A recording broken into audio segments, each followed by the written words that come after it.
नहमदुहु व नस्तईनुहु व नस्तगफिरुह व नऊज़ु बिल्लाहि मिन शुरूरि अनफुसिना व मिन सय्यिआति अमालिना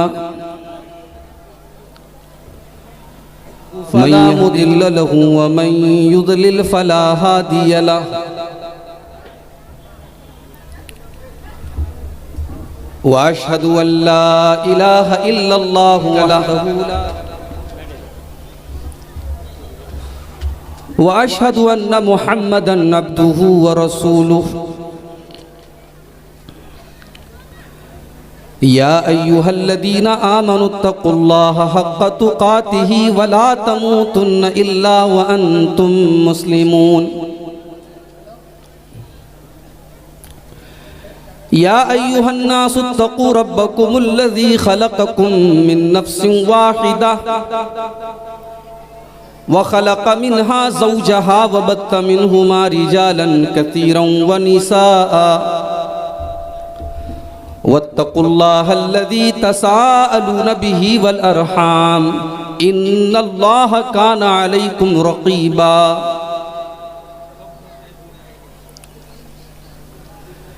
या अय्युहल्लज़ीना आमनुत्तक़ुल्लाहा व क़ूलू क़ौलन सदीदा युस्लिह लकुम अअमालकुम व यग़फ़िर लकुम ज़ुनूबकुम व मन युतिइल्लाह व रसूलहु फ़क़द फ़ाज़ फ़ौज़न अज़ीमा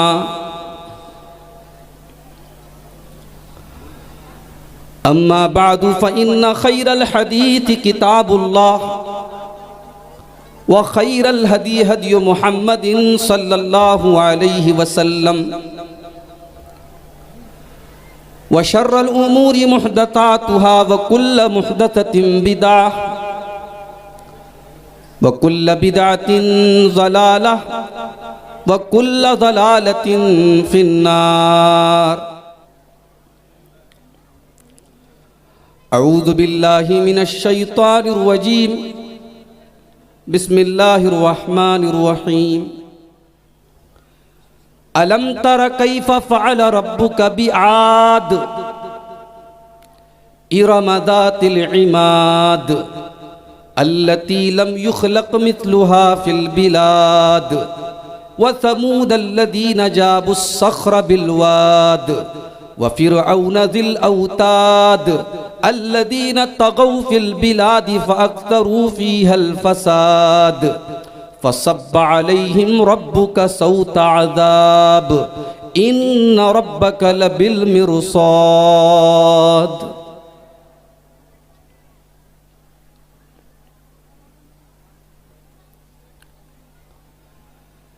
पहले आप अपना दिल आईना कीजिए, पहले आप अपना दिल आईना कीजिए, फिर किसी से उम्मीदे वफा कीजिए। पहले आप अपना दिल आईना कीजिए, फिर किसी से उम्मीदे वफा कीजिए। सरबुलंदी की ख्वाहिश है दिल में अगर, सरबुलंदी की ख्वाहिश है दिल में अगर, सरबुलंदी की ख्वाहिश है दिल में अगर, सर उठाकर न इतना चला कीजिए, सर उठाकर न इतना चला कीजिए। मसअले खुद बखुद हल हो ही जाएंगे, मसअले खुद बखुद ही हल हो जाएंगे, मसअले खुद बखुद ही हल हो जाएंगे। अपनी अपनी हदों में रहा कीजिए, अपनी अपनी हदों में जिए। इतनी संजीदगी भी नहीं, इतनी संजीदगी भी मुनासिब नहीं, गाहे गाहे मियाँ हंस लिया कीजिए, गाहे गाहे मियाँ हंस लिया कीजिए। पै करे मसलहत है हर एक आदमी, पै करे मसलहत है हर एक आदमी, पै करे मसलहत है हर एक आदमी। किससे मिलिए किसे रहनुमा कीजिए, किससे मिलिए किसे रहनुमा कीजिए। पहले आप अपना दिल आईना कीजिए, फिर किसी से उम्मीदे वफा कीजिए। सदर मोहतरम, उलमाए किराम, मोहतरम बुजुर्गों, नौजवान साथियों,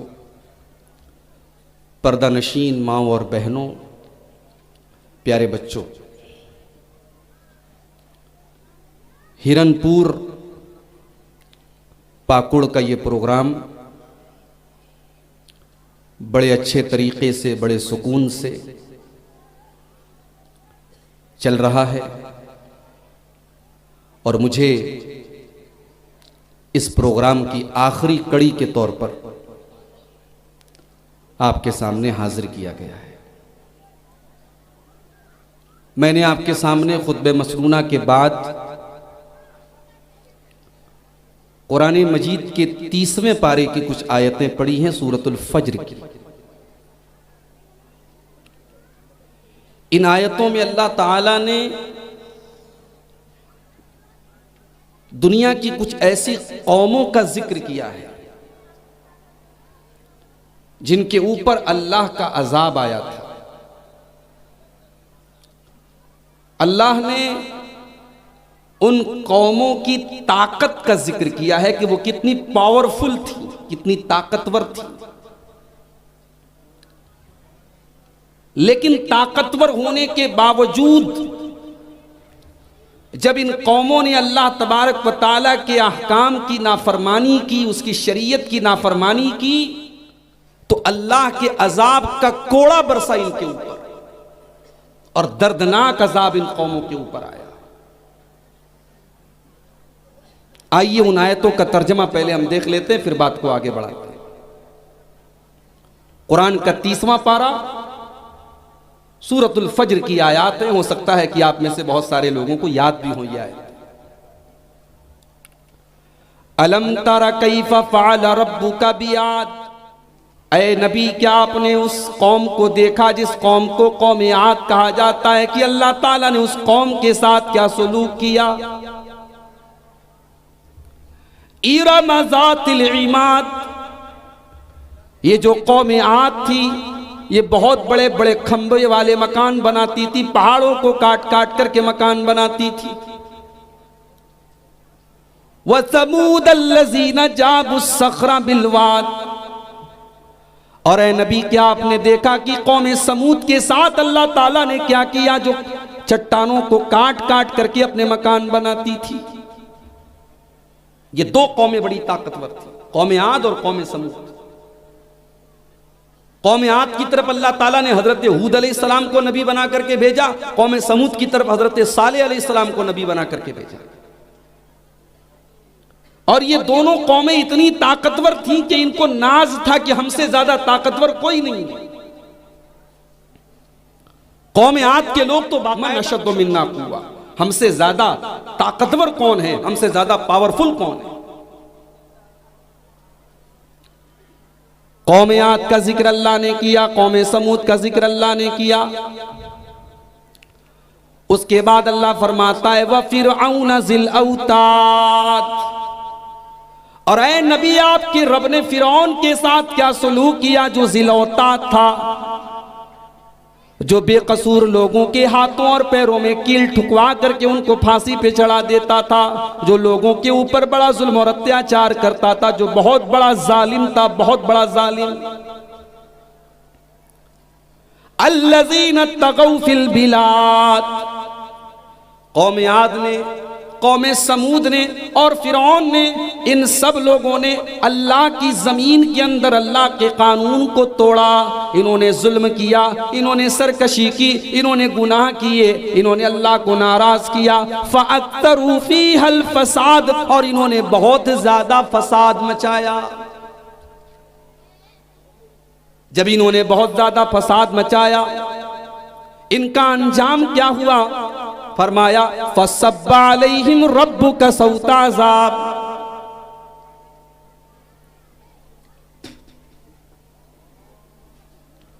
इनके ऊपर अल्लाह ताला ने अपने अजाब का कोड़ा बरसाया, अजाब का कोड़ा बरसाया। अल्लाह ने ये नहीं कहा हमने अजाब भेजा, अजाब का कोड़ा बरसाया अल्लाह ने। कैसे अजाब का कोड़ा बरसाया अल्लाह ने? कौम आद को बड़ी ताकत पे नाचता आपने, बड़ा गुरूर उनके सर के अंदर छिपा हुआ था, बड़ा अहंकार और घमंड उनके अंदर था। अल्लाह ने कौम आद के ऊपर आंधी का अजाब भेजा, बहुत तेज हवाओं का अजाब भेजा। अल्लाह ने फरमाया व अम्मा आदुन फउहलिकू बिरीहिन सरसरिन आतिया सख्खरहा अलैहिम सबअ लयालिन व तमानियता अय्यामिन हुसूमा।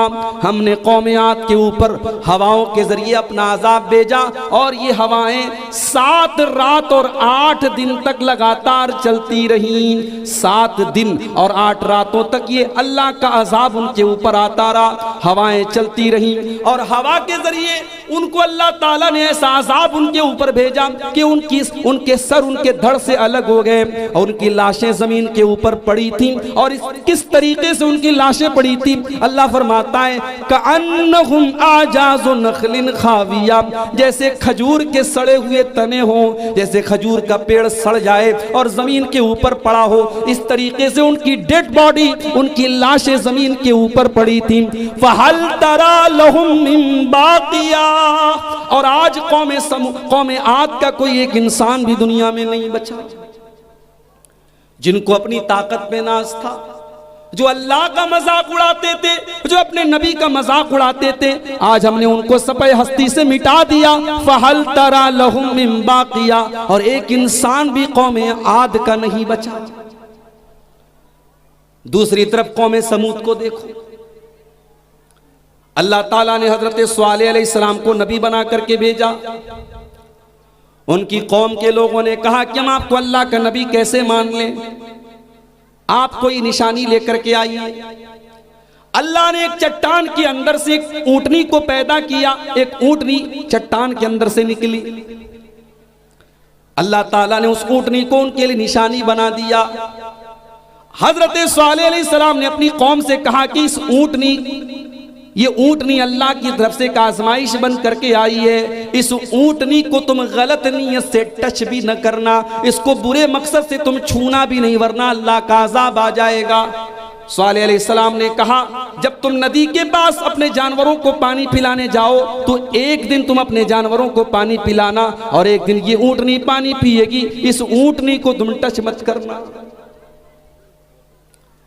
लेकिन जब किसी कौम के अंदर बुराई करने वाले बेलगाम हो जाएं और कौम के लोग साइलेंट हो जाएं, तब अल्लाह का अजाब आकर के रहता है। कौम समूद के अंदर एक इंसान उठा, उसने हजरत स्वालेह अलैहिस्सलाम की उस ऊंटनी को ले जाकर के कत्ल कर दिया, मार डाला, खत्म कर दिया। ऊंटनी को कत्ल करने वाला एक इंसान था, मगर कुरान क्या कहता है? फकद्दबूहु फअक़रूहा, उन्होंने हजरत स्वालेह को झुटलाया और उन्होंने उस ऊंटनी को कत्ल कर डाला। एक आदमी ने अपराध किया, एक आदमी ने जुर्म किया, मगर कुरान ने सारी कौम को मुजरिम माना। इसका मतलब यह हुआ कि अगर जुर्म करने वाला एक ही इंसान हो लेकिन सारी कौम उसके जुर्म को सही करार देती हो।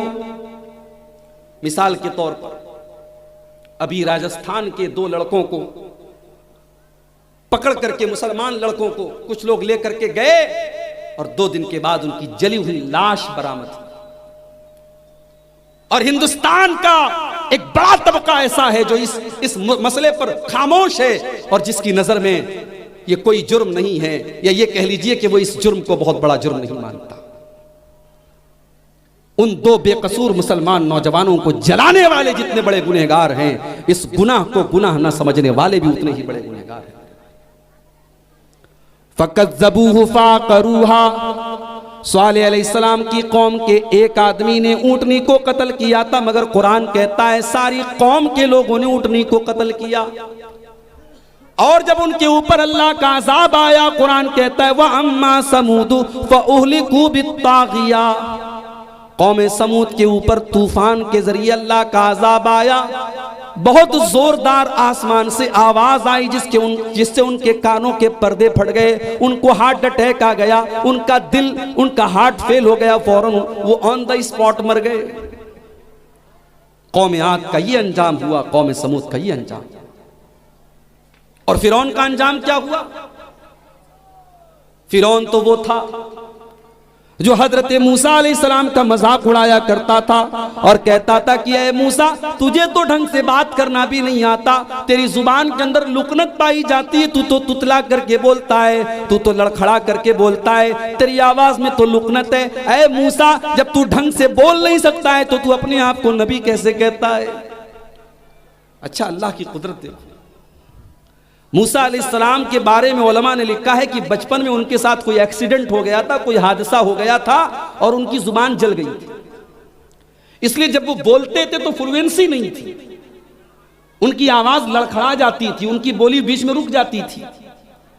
इसीलिए मूसा अलैहिस्सलाम ने अल्लाह की बारगाह में जब दुआ की तो उस दुआ में एक लफ्ज उन्होंने ये भी कहा था, रब्बिश्रह ली सदरी वयस्सिर ली अमरी वहलुल उक़दतम मिन लिसानी, हाय अल्लाह तू मेरे सीने को खोल दे, हाय अल्लाह मेरे मामले को आसान कर दे, वहलुल उक़दतम मिन लिसानी, और मेरी जुबान की गिरे को खोल दे, मेरी जुबान के अंदर जो गिरे तू उसको खोल दे, यफ़क़हू क़ौली, ताकि लोग मेरी बात समझ सकें। इससे एक सबक ये भी मिला कि आलिम को चाहिए कि वो ऐसे अंदाज में बात करे कि सामने वाला बात समझे। अगर आलिम ऐसे अंदाज में बात कर रहा है, मुक़र्रिर ऐसे अंदाज में बात कर रहा है, वो खुद ही बोल रहा है, खुद ही समझ रहा है, तो ये कोई कमाल की बात नहीं है। आपकी जुबान और आपकी लैंग्वेज ऐसी हो जो सबको समझ में आए। ये मूसा अलैहिस्सलाम ने दुआ की थी कि अल्लाह मेरी जुबान की गिरे को खोल दे ताकि लोग मेरी बात को समझें। और यहीं पर एक नुक्ता यह भी मिला कि जब मूसा अलैहिस्सलाम को बोलने में तकलीफ हो रही थी, उनकी आवाज बहुत क्लियर नहीं निकल पा रही थी, तो अल्लाह ने अपने इस नबी को मोजज़ा भी दिया। तो क्या दिया? अल्लाह ने कलीम बना लिया हजरत मूसा को और कलाम किया उनके साथ। जिस नबी की जुबान में लुकनत पाई जा रही है, अल्लाह ने उस नबी को यह मकाम दिया, व कल्लमल्लाहु मूसा तकलीमा, अल्लाह ने मूसा को कलीमुल्लाह बना दिया और अल्लाह ने मूसा से कलाम फरमाया। तो फिरौन ने मूसा अलैहिस्सलाम का मजाक उड़ाया, कहा मैं तुझे नबी नहीं मानता। मूसा अलैहिस्सलाम ने कहा मैं अल्लाह का नबी हूं, मैं रब्बुल आलमीन का रसूल हूं। तो फिरौन ने कहा कौन है रब्बुल आलमीन? आसमान में रहता है। अपने दरबारियों से कहा कि चलो एक महल तैयार करो, एक सीढ़ी तैयार करो, जरा मैं भी आसमान पर पहुंचूं और मैं देखूं कि मूसा का रब कैसा है। फिरौन ने मूसा अलैहिस्सलाम का मजाक उड़ाया, अल्लाह का मजाक उड़ाया। इतना ही नहीं, उसको इस बात के ऊपर भी नाज था कि वो मिस्र का बादशाह है और मिस्र के अंदर नदियां बहुत सारी हैं। उसने कहा था हाज़िल अनहारु तजरी मिन तहती, ऐ मूसा ये बड़ी बड़ी नदियां मेरी हुकूमत में बह रही हैं, मेरे महल के नीचे बह रही हैं, इन नदियों का मालिक हूं, इन नहरों का मालिक हूं। अल्लाह ने कहा अच्छा तो तुझे अपनी नदियों पर नाज है, अब देख अपना अजाब हम तेरे ऊपर कैसे नाजिल करते हैं। मूसा अलैहिस्सलाम को अल्लाह ने हुक्म दिया कि बनी इसराइल को लेकर के निकल जाओ रातों रात। मूसा अलैहिस्सलाम बनी इसराइल को लेकर के जाने लगे। फिरौन को पता चला कि मूसा अलैहिस्सलाम शहर छोड़ करके भाग रहे हैं। उसने लश्कर को तैयार किया और हजरत मूसा का पीछा करने लगा। पीछा करते करते जब दरियाए नील के पास या दरियाए कुलजुम के पास पहुंचे, हजरत मूसा अलैहिस्सलाम और उनके साथी घबरा गए कि सामने तो पानी है और पीछे फिरौन का लश्कर है और दाएं बाएं कोई रास्ता नहीं है, हम जाएं तो कहां जाएं, हम भागे तो कहां भागे, हमें पनाह मिले तो कैसे मिले। मूसा अलैहिस्सलाम के साथियों ने कहा इन्ना लमुद्रकून, ऐ मूसा हम तो गिरफ्तार कर लिए जाएंगे, हम तो पकड़ लिए जाएंगे, हम तो अरेस्ट हो जाएंगे, हमारे सामने कोई ऑप्शन नहीं है, सामने पानी है, पीछे फिरौन है, ऐ मूसा हम कहां जाएंगे। लेकिन मूसा अलैहिस्सलाम को अल्लाह की जात के ऊपर यकीन था। काला कल्ला इन्ना मई रब्बी सयहदीन, हजरत मूसा ने कहा नहीं नहीं, मेरा रब मेरे साथ है, मेरा अल्लाह मेरे साथ है, मेरा अल्लाह जरूर कोई ना कोई रास्ता निकालेगा।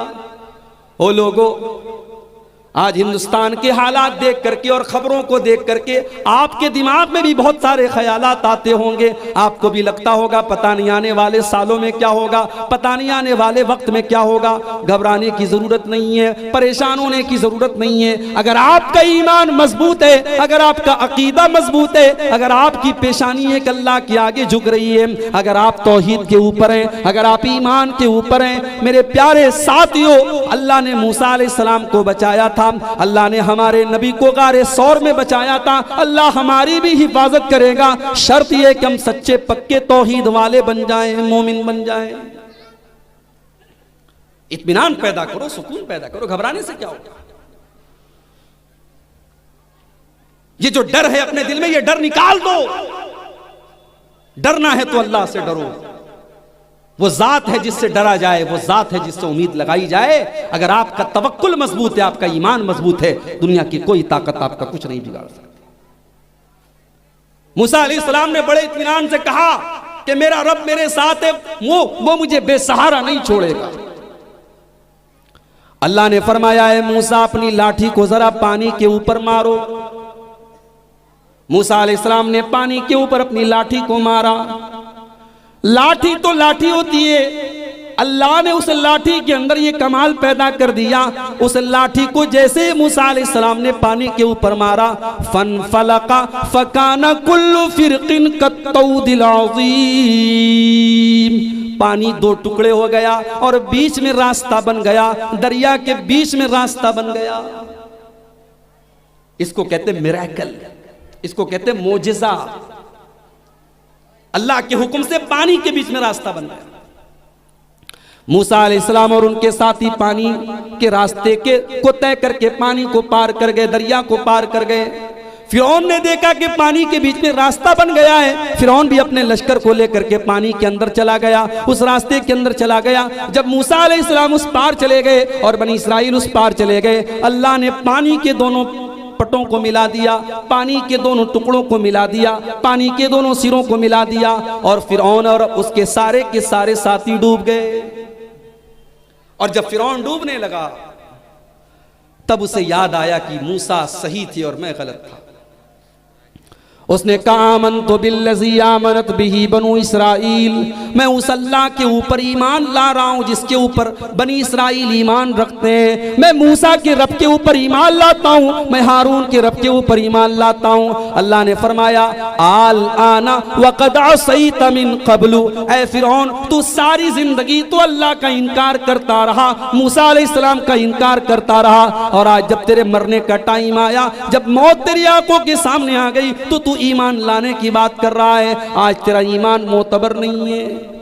अजाब को देखने के बाद अगर कोई ईमान लाता है, उस ईमान की अल्लाह के यहां कोई वैल्यू नहीं। इसीलिए जब कयामत के दिन सूरज पूरब के बजाय पश्चिम से निकलेगा, तो कुरान कहता है ला यनफउ नफ्सन ईमानुहा, जब कयामत के दिन सूरज पश्चिम से निकलेगा, उस दिन अगर कोई ईमान लाएगा, उसका ईमान उसके कोई काम नहीं आएगा। अजाब को देखने के बाद अब ईमान का कोई मतलब नहीं है, अब वो ईमान अल्लाह ताला के यहां उसका कोई एतबार नहीं। फिरौन डूबने लगा, उसने ईमान की बात कही, अल्लाह ने कहा तेरा ईमान नहीं माना जाएगा।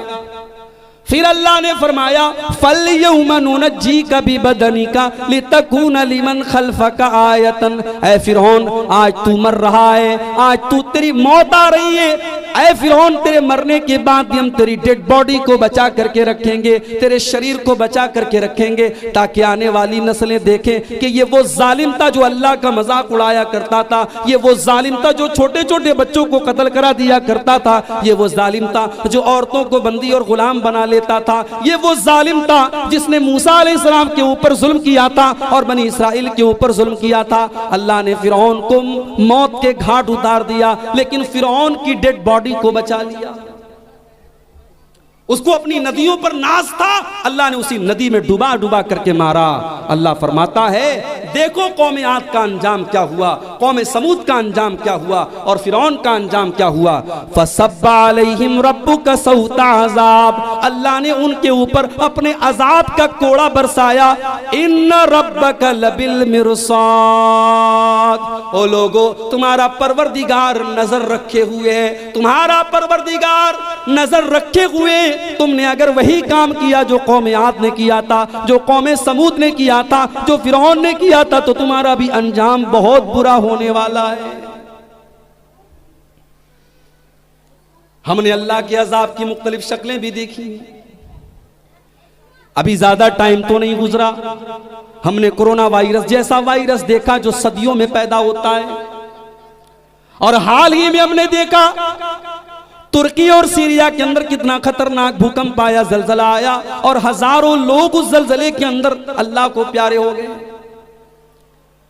मेरे भाइयों, ये जलजले ये यूं ही नहीं आते, ये जलजले भी अल्लाह की तरफ से बहुत बड़ा पैगाम बन करके, बहुत बड़ा मैसेज बन करके आते हैं। ये कोरोना वायरस यूं ही नहीं आया, ये बीमारियां यूं ही नहीं आ रही हैं, ये भी अल्लाह की तरफ से एक बहुत बड़ी वार्निंग बन करके आते हैं। आइए एक हदीस आपको सुनाता हूं, इसमें कोरोना का भी जिक्र है, इसमें महंगाई का भी जिक्र है, इसमें जालिम हुकूमतों का भी जिक्र है, और इसमें मुसलमानों की आपस की जंगों का भी जिक्र है।